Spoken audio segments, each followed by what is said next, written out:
Assalamualaikum warahmatullahi wabarakatuh. Yang terhormat Bapak Usman, SPD MPD, dan teman-teman yang lagi menonton. Perkenalkan, saya Pandu Setia selaku moderator yang akan memandu jalannya presentasi ini. Di sini kami kelompok 5 akan mempresentasikan materi tentang pembelajaran teknologi berbasis pembelajaran berbasis teknologi. Di sini saya akan mengenalkan teman-teman saya. Yang pertama, Muhammad Doni bin Mansyah. Yang kedua, saya Febri Valen. baik, untuk selanjutnya dilanjut pemaparan materi yang pertama.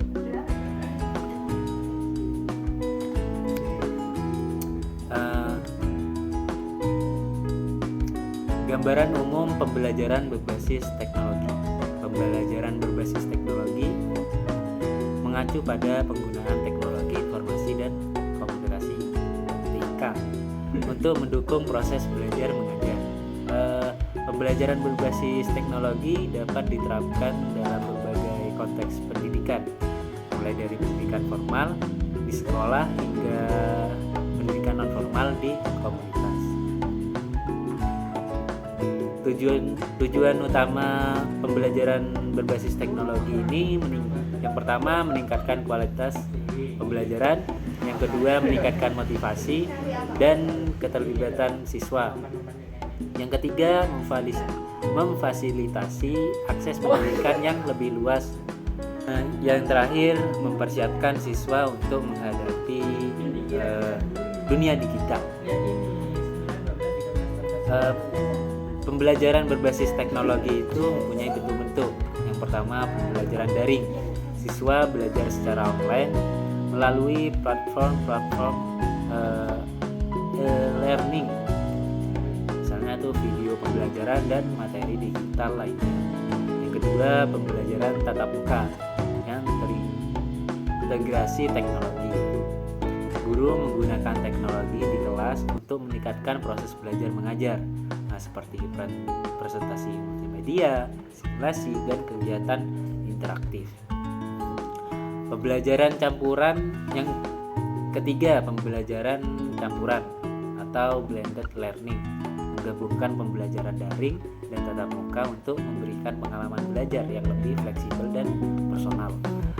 Apa sih manfaat pembelajaran berbasis teknologi itu? Yang pertama itu manfaatnya meningkatkan akses pendidikan. Pembelajaran berbasis teknologi memungkinkan siswa untuk belajar kapan saja dan di mana saja, sehingga membuka akses pendidikan bagi siswa di daerah terpencil atau yang memiliki keterbatasan mobilitas. Yang kedua, meningkatkan motivasi dan keterlibatan siswa. Pembelajaran teknologi dapat membuat proses belajar mengajar lebih menarik dan interaktif, sehingga meningkatkan motivasi dan keterlibatan siswa. Yang ketiga, memfasilitasi pembelajaran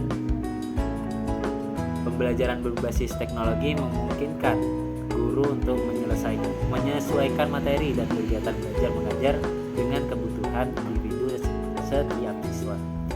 Yang terakhir, mempersiapkan siswa untuk menghadapi dunia digital. Pembelajaran berbasis teknologi membantu siswa mengembangkan keterampilan digital yang dibutuhkan di era digital, seperti literasi digital, berpikir kritis, dan pemecahan masalah. Selanjutnya, pentingnya integrasi teknologi dalam pendidikan. Integrasi teknologi dalam pendidikan memiliki peran penting untuk meningkatkan kualitas pembelajaran dan mempersiapkan generasi muda dalam menghadapi era digital. Sekian dari saya, terima kasih. Dilanjut kepada pemateri yang selanjutnya. Baik, di sini saya akan menjelaskan definisi pembelajaran berbasis teknologi. Untuk pembelajaran berbasis teknologi tersendiri itu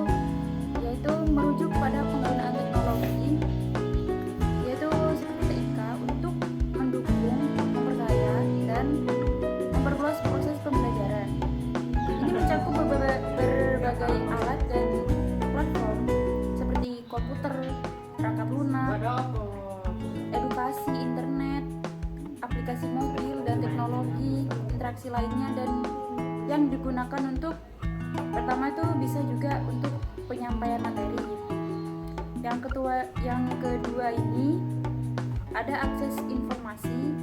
Yang ketiga ini bisa juga untuk kolaborasi. Yang keempat itu evaluasi. Yang terakhir itu untuk personalisasi. Dengan kata lain, pembelajaran berbasis teknologi adalah integrasi teknologi dalam proses pendidikan untuk meningkatkan efektivitas dan efisiensi pembelajaran.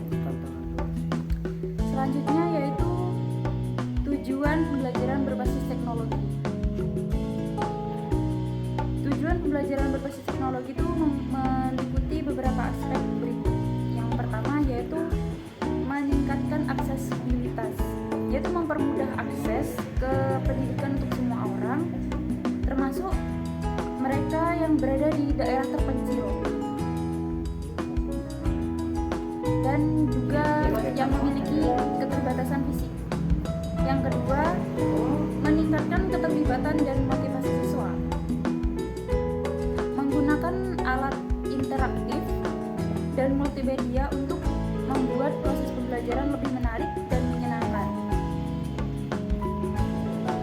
sehingga kita tuh juga bisa meningkatkan bakat minat para siswa-siswi yang akan belajar dengan menggunakan teknologi. Yang ketiga yaitu memfasilitasi pembelajaran mandiri, seperti memberikan kesempatan kepada siswa untuk belajar sesuai dengan kecepatan dan gaya belajar mereka sendiri melalui sumber daya materi pembelajaran yang tersedia secara online, bisa juga dari Google atau dari hal yang lainnya. Yang keempat yaitu meningkatkan kualitas pembelajaran, yaitu menggunakan teknologi untuk menyampaikan materi dengan cara yang lebih efektif dan efisien, seperti melalui simulasi, animasi, dan video edukatif. Kayak seperti COVID-19 yang pernah kita lewati dulu, juga pernah kita tidak boleh bertatap muka atau berkerumun. Jadi kita menggunakan Google Zoom atau Meet untuk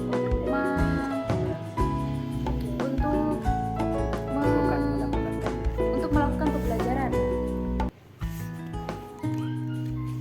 Yang kelima, mendukung pembelajaran kolaboratif, memungkinkan siswa dan guru untuk berkolaborasi secara lebih mudah untuk melalui alat komunikasi dan platform online, baik dalam kelas maupun lintas geografis. Yang keenam, menyediakan evaluasi yang lebih akurat dan efisien, memanfaatkan teknologi untuk melakukan penilaian dan umpan balik secara otomatis yang dapat menghemat waktu dan memberikan hasil yang lebih objektif. Yang ketujuh, mengembangkan keterampilan teknologi, mempersiapkan siswa untuk dunia kerja yang semakin digital dengan mengajarkan keterampilan teknologi yang relevan, seperti pemrograman, penggunaan perangkat lunak, dan navigasi internet. Yang terakhir, yang kedelapan, mendukung pembelajaran seumur hidup, seperti menyediakan akses berkelanjutan ke sumber daya pendidikan sehingga individu dapat terus belajar dan berkembang sepanjang hidup mereka tanpa ada masalah. Mungkin hanya itu yang bisa saya jelaskan. Bisa diteruskan dengan materi selanjutnya. Baik, saya akan melanjutkan materi selanjutnya, yaitu alat dan platform. Yang pertama, Learning Management System. Ada 3. Yang pertama, Google Classroom, platform yang memungkinkan guru untuk mengelola kelas, tugas, dan interaksi siswa secara online. Terus yang kedua, Moodle, sistem manajemen pembelajaran open source yang fleksibel dan dapat disesuaikan. Terus yang ketiga, Canvas, LMS yang populer di banyak institusi pendidikan dengan berbagai fitur untuk mengelola kurikulum dan evaluasi. Itu yang pertama. Terus yang kedua, aplikasi edukasi. Aplikasi edukasi ini ada 3 contohnya, yaitu pertama Kahoot. Platform game based learning yang memungkinkan guru membuat kuis interaktif untuk memotivasi siswa. Terus yang kedua, Duolingo. Aplikasi pembelajaran bahasa yang menggabungkan pembelajaran mandiri dengan gamifikasi. Terus yang ketiga, Scratch. Aplikasi yang memungkinkan siswa untuk belajar pemrograman melalui membuat animasi, permainan, dan cerita interaktif. Terus yang ketiga itu ada penggunaan media sosial dalam pembelajaran. Itu ada 3 contoh. Yang pertama, Twitter. Twitter ini digunakan untuk diskusi pendidikan, berbagi artikel, dan mendiskusikan topik terkini. Terus yang kedua, Facebook Group. Platform untuk komunitas belajar di mana siswa dan guru dapat berbagi sumber daya, ide, dan proyek. Terus yang ketiga itu YouTube. YouTube ini sumber daya untuk video pembelajaran, tutorial, dan presentasi yang dapat meningkatkan pengalaman belajar visual siswa. Selanjutnya. Terus saya akan menjelaskan manfaat pembelajaran berbasis teknologi. Yang pertama, peningkatan aksesibilitas. Peningkatan aksesibilitas memungkinkan siswa untuk mengakses materi pembelajaran dari mana saja, terutama di daerah terpencil atau dengan akses terbatas terhadap pendidikan konvensional. Terus yang kedua, keterlibatan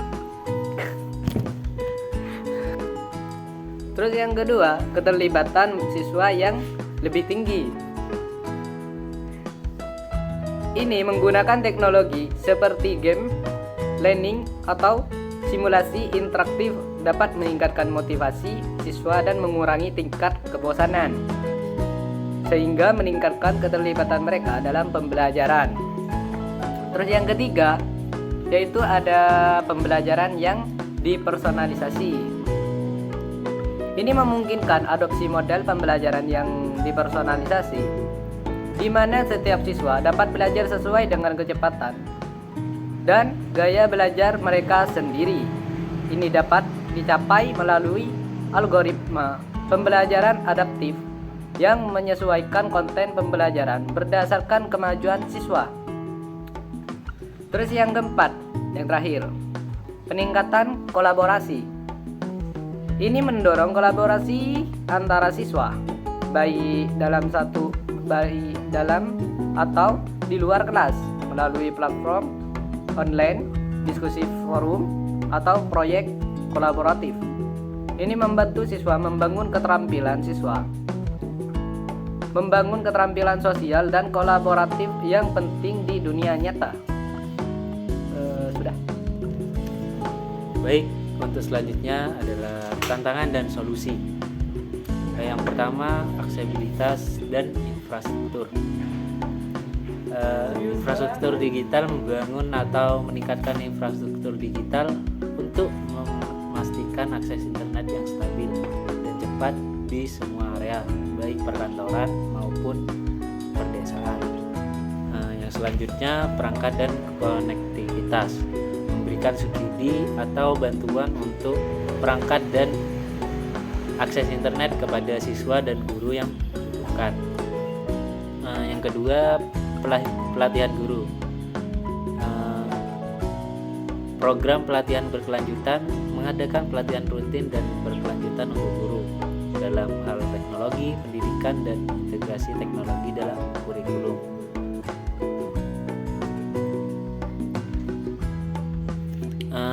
Kolaborasi dengan ahli, mengundang ahli teknologi pendidikan untuk memberikan wawasan dan keterampilan baru kepada para guru.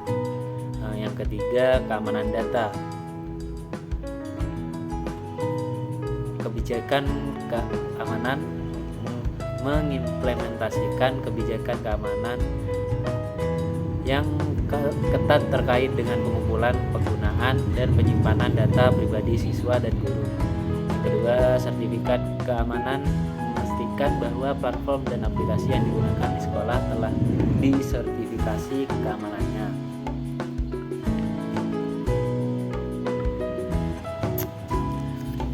Implementasi solusi-solusi ini dapat membantu mengatasi tantangan yang ada dan meningkatkan efektivitas penggunaan teknologi dalam pendidikan secara keseluruhan. Mungkin sekian presentasi dan pemaparan materi dari kelompok kami. Bila ada kekurangan, kami mohon maaf. Sekian dari saya, terima kasih. Wassalamualaikum warahmatullahi wabarakatuh.